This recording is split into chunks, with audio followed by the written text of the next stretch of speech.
You're listening to the Onside Podcast, the podcast for innovation-driven entrepreneurship here in Atlantic Canada. We're sharing stories and building community around this kind of entrepreneurship. I'm your host, Alex McCann, and this is Season 2, Episode 14. And today we're doing an industry spotlight on opportunities in the bioeconomy. Today, our guest is Beth Mason, President and CEO of the Verschuren Centre. In 2017, Beth was appointed the CEO of the Verschuren Centre with her forward-thinking mindset, which helps connect large industry and community partners to develop and demonstrate innovative, clean solutions. Beth's background brings a mix of industry, research, and business approaches to problem-solving from many sectors, including private business and government. She is committed to enabling client success by ensuring core business activities and growth plans align with client needs. All right. Well, Beth, thanks so much for joining us here on the Onside Podcast. It's really great to have you here. And I'm so glad you could be here with us. Thank you. Thanks for the invite. Look forward to it. Awesome. So, I told people lots of great things about you and about some of the things that you're doing at the Verschuren Centre, but we always like to let our on-site guests sort of introduce themselves. And so I'd like to give you the opportunity to share a little bit about who you are, Beth, and how did you actually end up here in Nova Scotia? Oh, well, I don't generally share stories of my sordid past, but we'll keep it brief, hopefully. I do have a very varied background. I don't come, from academia. I come from industry. I've been in large business, small business, built my own businesses, worked for government, and all kinds of different things. So, moving target. And I first came out to Nova Scotia, actually, in the middle of my PhD, which I was doing in Alberta at the time. I can admit to that. That was on animal nutrition and physiology, of all things. And I came to do a semester for a guy who was on sabbatical, whooping it up on the beaches of Brazil in the winter in Truro. And I had so much fun, I couldn't wait to get back. So that was a long time ago. And now here I am. Well, that's fantastic. I feel like we won by getting you to come all this way to Nova Scotia. And what were you doing your research on? You have this kind of really interesting background, and I know you've been focused on kind of derivatives and of products and things like that. What was your research that you were doing when you landed on our shores? Well, that was the crazy thing. Yeah, my PhD, funnily enough, was on simulation modeling.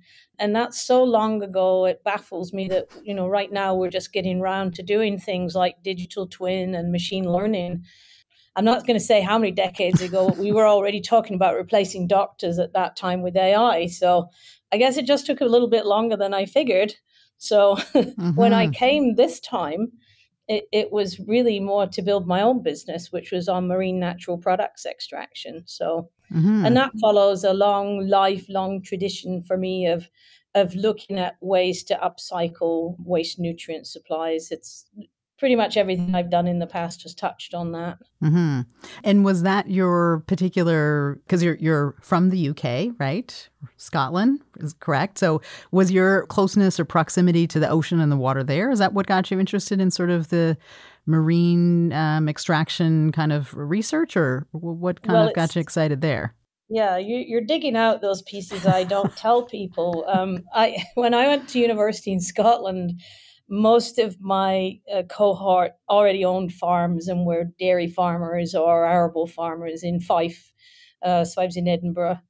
And so I thought, well, I'm not going to do the same as everybody else because then I won't get a job and they've already got farms. So I went actually into hog nutrition. So, and it's kind of from there that it all kind of manifested. So when I met my husband in Canada, he had a hog farm and we basically took it from 100% bought food, ingredients from the prairies, to about almost 70% byproduct ingredients. So, it's always been one of those things where, to me, there's no such thing as waste. There's a nutrient supply that can be recycled, upcycled, and made into higher value. So why would we even think about wasting anything? Oh, that's really interesting. I didn't know about that kind of early foray and kind of that's a really interesting sort of entry into the kind of what we're going to be talking about today, which is around the bioeconomy and waste stream valorization and all kinds of really great things. But I didn't realize you had this personal experience of trying to create that for your own company and farm and business with your husband. And was that difficult to implement when you were doing it with your own farm, with your hog farm, or? It's like all companies. I mean, people tend not to think about farmers and food production as a business. It's like you're a carer for the environment, and they don't look at it as a business venture. But, ours definitely was. Like every producer I've ever met has been an innovator and has an off-site business. If you look at statistics in Canada, I think something like 90% of farms have off-farm revenue sources to keep them going. Mm-hmm. So, I mean, you have to innovate. So, I mean, even there, it was bucking a trend in BC where ours was to start manufacturing your own food for livestock. So we did that, and we went one step further and created a business and distributing co-products from the food sector in Greater Vancouver region. Just a glamorous way of saying you were a trucking logistics company with a secret knowledge of nutrition. So everything we did, again, I think you come around to innovators. Farmers are some of the best. And it kind of comes back to that necessity is the mother of invention. Mm-hmm. We wouldn't have survived the downturns in the hog industry had we not replaced all that purchased material with co-products. Mm-hmm. Yeah, absolutely. And I think that that's something that's, a lot of people who are in the agriculture sector or farmers or other folks are really looking for is like, what are those value added opportunities that they might know that are out there, but they just may not really understand how they can take advantage of that.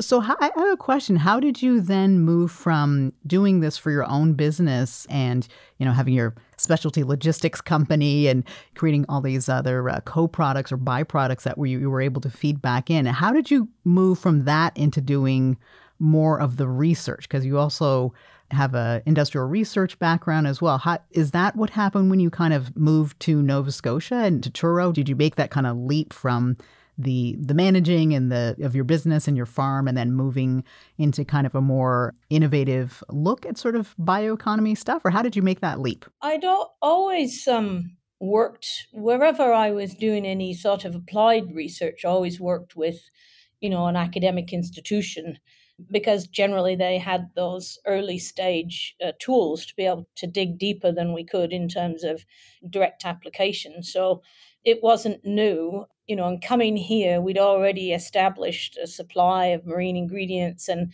a knowledge that, looking in the literature, basically, that there's really nothing more potent than marine natural products. And so the West Coast had a supply.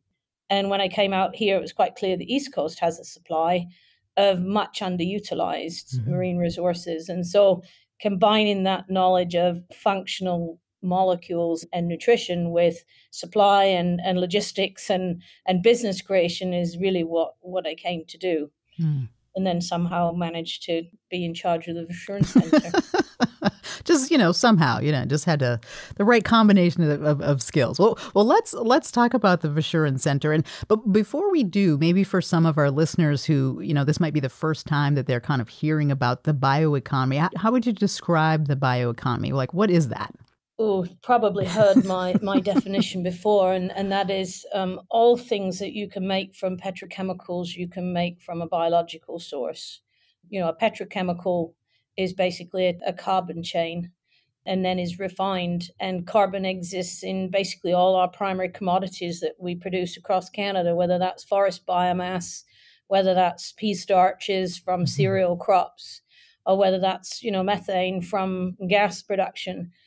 They're all carbon sources. You can break any carbon source down into a C5, C6 molecule, and that's actually wonderful food. It's sugar for microbes. So in the last 10 years, we've seen kind of a revolution in engineering biology.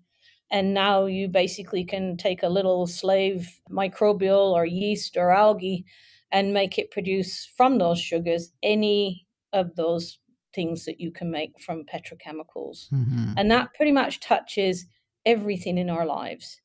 So many sectors, from food, ingredients, flavors, functional molecules, nutraceuticals, green chemicals, bioplastics, cosmetics, everything you can think of. And some people are probably surprised how much petrochemical Mm-hmm. ingredients are out there. Mm-hmm. All that can be replaced, and that's the biomanufacturing sector. Awesome. Well, I think that's really exciting. I think I read, this was a while ago, I think Coca-Cola might be the largest user of bioplastics, in the world. And if, a company like Coca-Cola can replace just a fraction of the amount of petrochemical-based plastics that they're producing with plant-based or other kinds of sources, it can make a huge sort of environmental impact. And that's really important. That's really important. So why don't you tell us a little bit about the Verschuren Centre? Because you said you randomly, just happened to, have the right combination of, life lived experience, on the farm experience, research and other experience around marine. How did you end up at the Verschuren Centre, and what is the Verschuren Centre?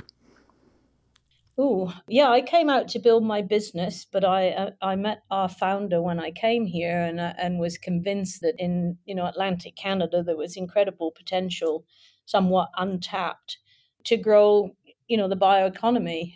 And so I did work. I built the bioprocessing side, which basically gave us a fermentation base, which then we expanded into biomanufacturing. The VC, as we call it, I call it the little engine that can. So it's based on the premise that, we need to move fast. We have to start small, but we should aim big. And that's what we do. So it is a not-for-profit organization that behaves like a grown-up business in the service sector. And the service we provide is capital scale-up for clean technology. And what that means is, where we lived through the era of IT companies, and you could put your laptop in your basement and generate 1 million beta units and create your multi-million-dollar business, you can't do that with clean tech. It tends to require large capital equipment.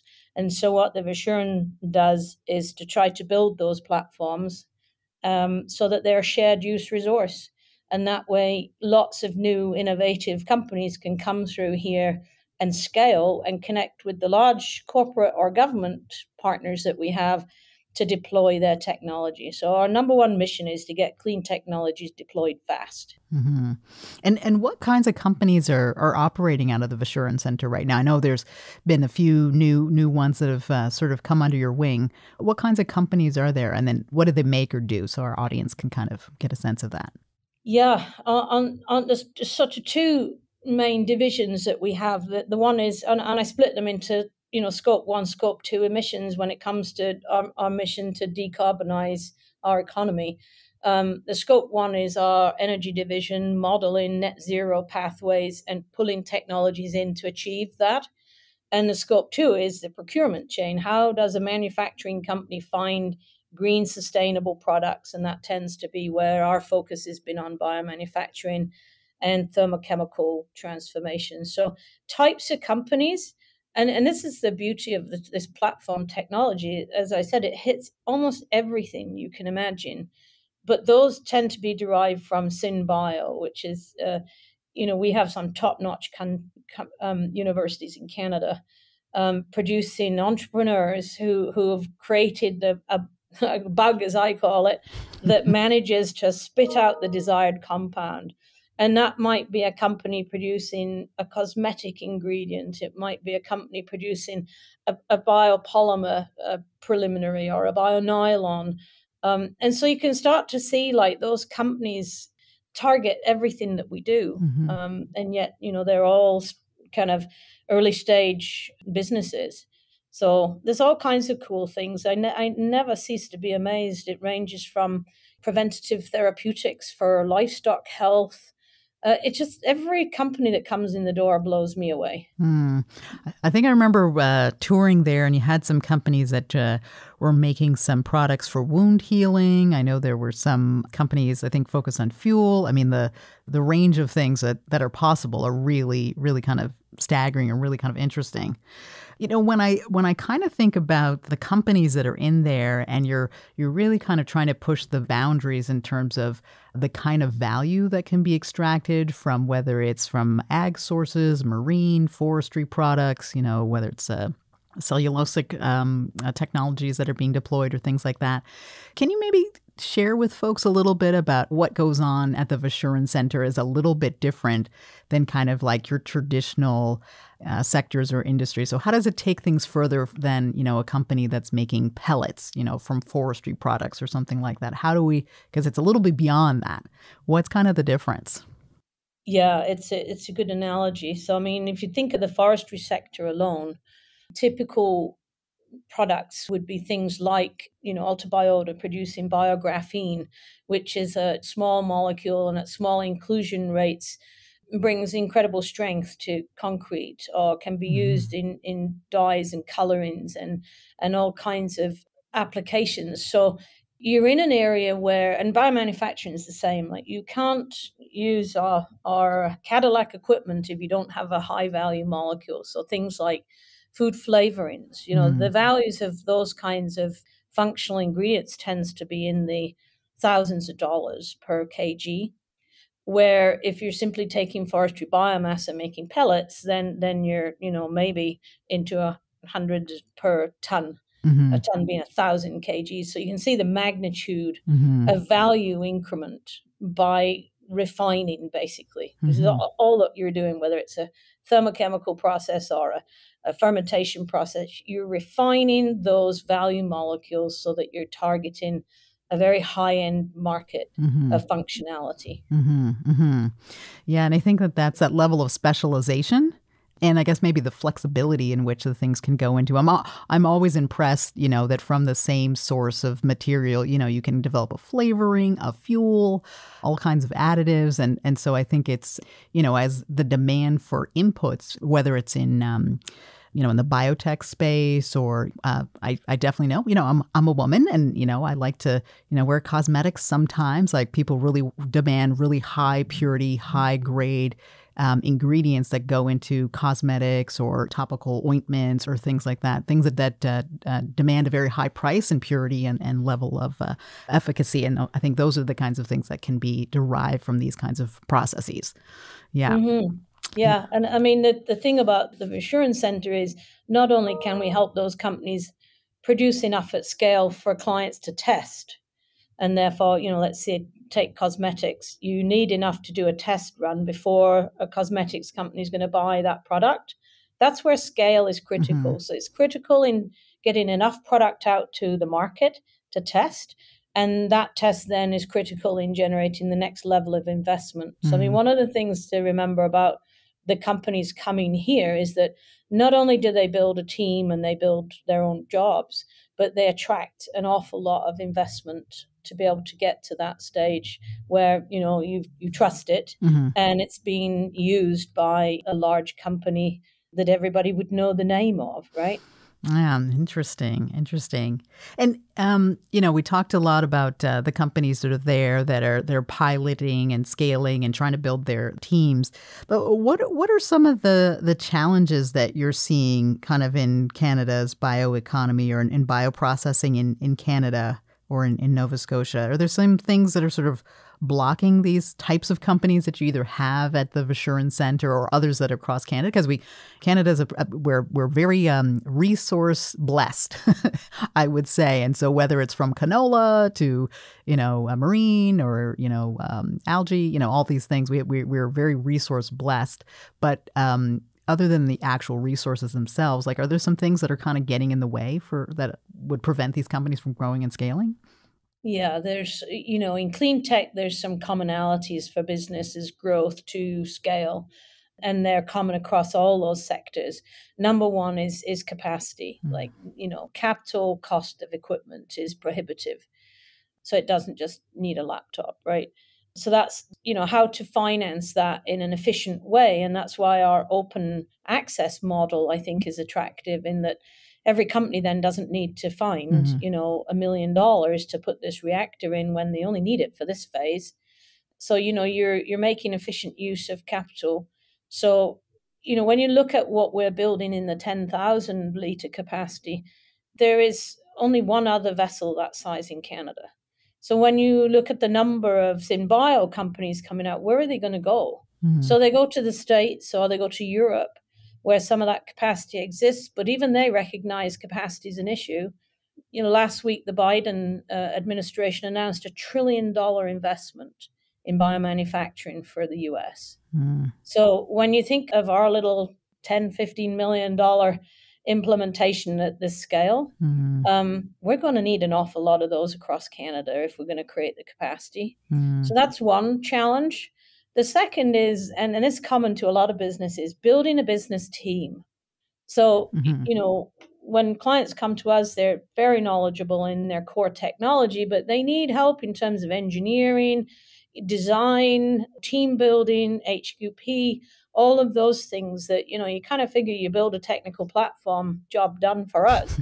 And instead, you realize all the other pieces of the puzzle that companies that are scaling need.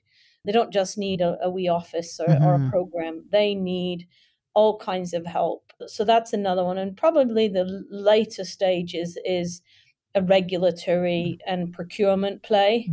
And that is, if, let's say, you use cosmetics as an example, compound number one is widely accepted, it's used everywhere, and approved for use. But you come up with an alternative to that, you might find all the regulations relate to that existing product. They don't relate to the one that you just made. So in some instances, you've almost got to reinvent the regulatory approval process for your product. So, nationally, we need some approach to, approval of use of these technologies. And, most of them, like I say, have been spit out by microbes, so pretty much safe. But getting them through a regulatory system could be years. And we don't have that long to green our economy. So we really have to seriously think about how we can accelerate the regulatory burden on getting process and product to market. And I think it kind of speaks to the need for a collective effort of, 3P partnership and investment and advancement. It's not something that each company should be left to do on their own. Yeah. Wow. Those are both really, heavy things to work through, kind of even on the operational development for the talent, the folks that you need, because you're right. We're here in Halifax. We have Volta here, it's a tech accelerator. And I'm sure some courses and programs and things would be, applicable to the kinds of companies that are there with you. But they're also very different. And so the burden that they have, they're not developing a SaaS product that's going to be released in a year. What they're working on might, just even from a technical standpoint, might take 5 years to get to the prototype level. And then the regulatory, I was just having a conversation this morning about this exact topic where we're trying to work on something and can't get the approval it needs from CFIA because it's a product that's not existed before or not existed in the same way. And how are we going to get this approved? And, and just the timeline it takes when you're trying to prove your product, also get to the market, sales, like all of those other kinds of things. And we see the same thing in other fields. We've had folks from med tech and other kinds of areas. And, as from a consumer standpoint or Health Canada standpoint or from these other, you want things to be safe and efficient. Nobody wants a product in the market that's going to hurt people.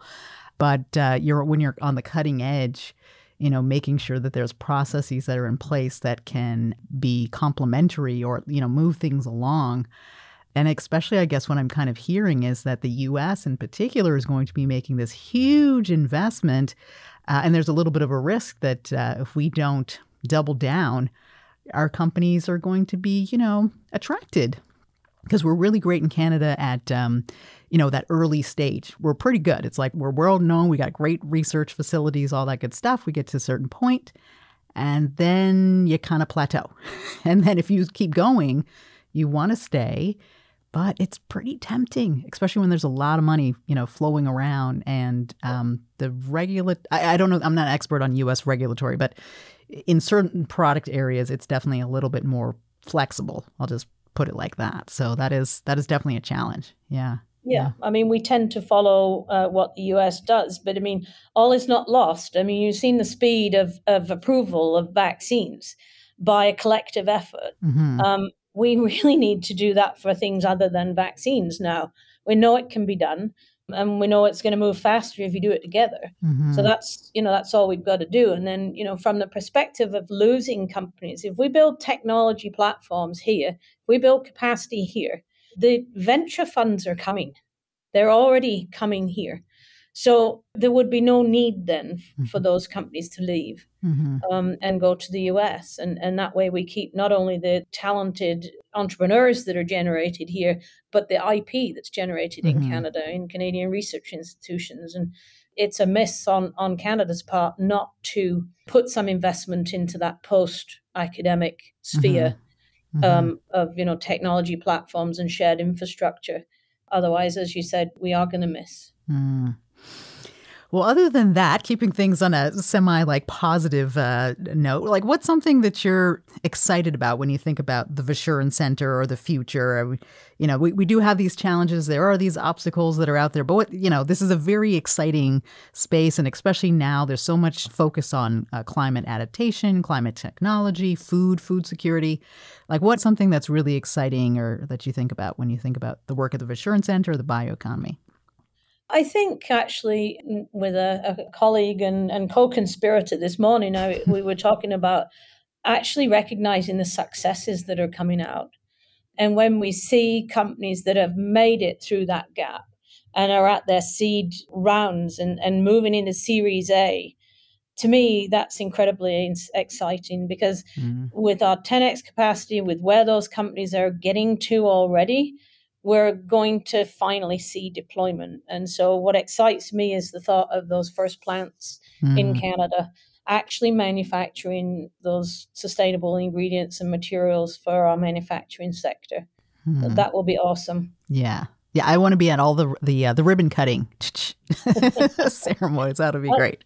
Yeah, I'll watch from the background, but I want to see it happen. And I think it's coming. That's the nice thing. Yeah. It's going to happen. Yeah.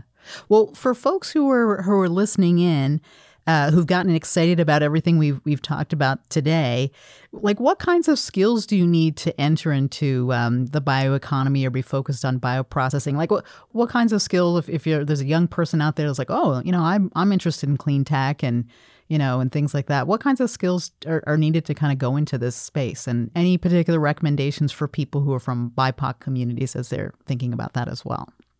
It's interesting. I mean, for many, many years, we've talked about creating students with a multidisciplinary approach. And I'm not seeing that. Our academic institutions are very much siloed still.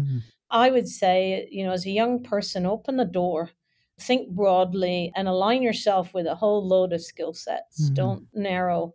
It was always a fear of mine, coming through university. I didn't want to be pigeonholed into one little thing.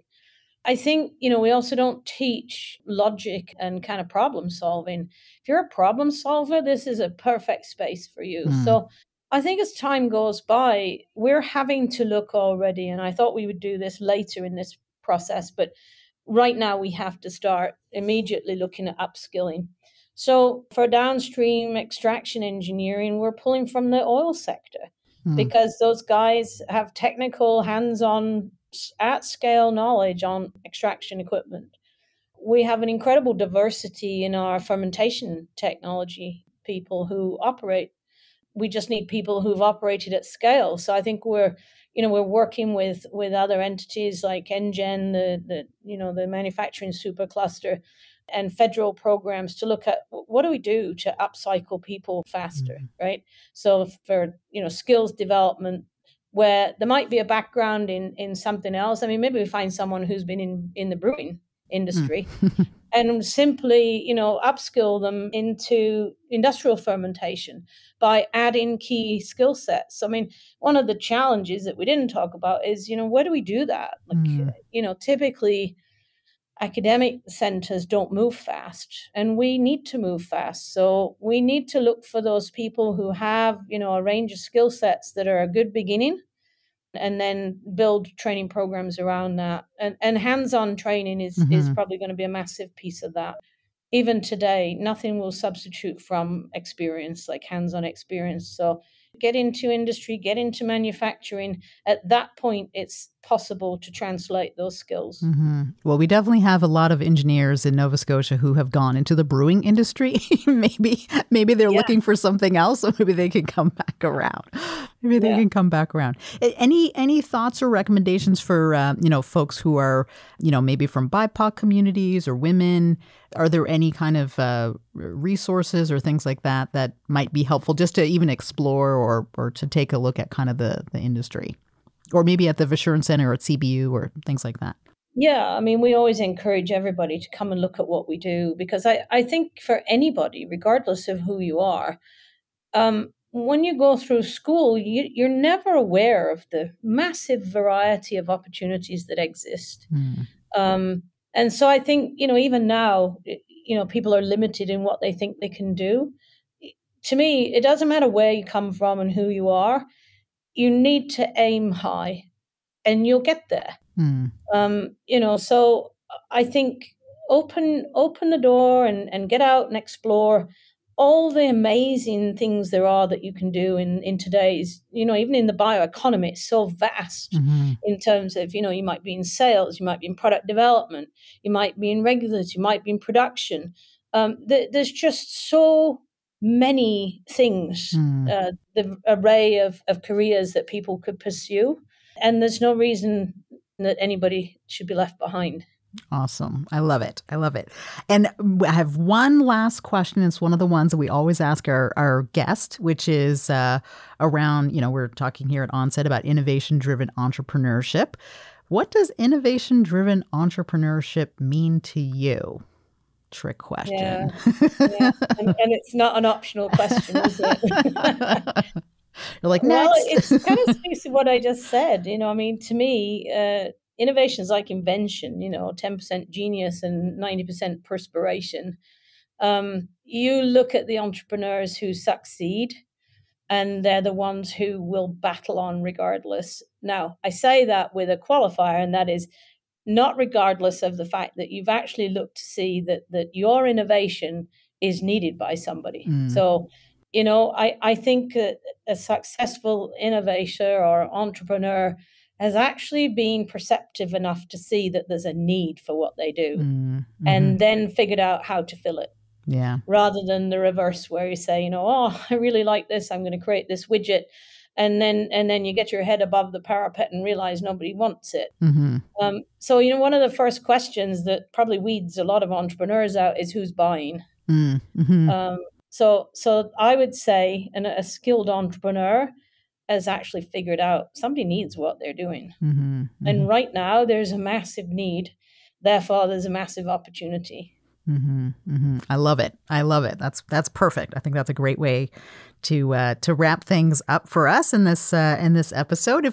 If folks want to learn more about the Verschuren Centre or about you, Beth, what's the best way that they can connect with you?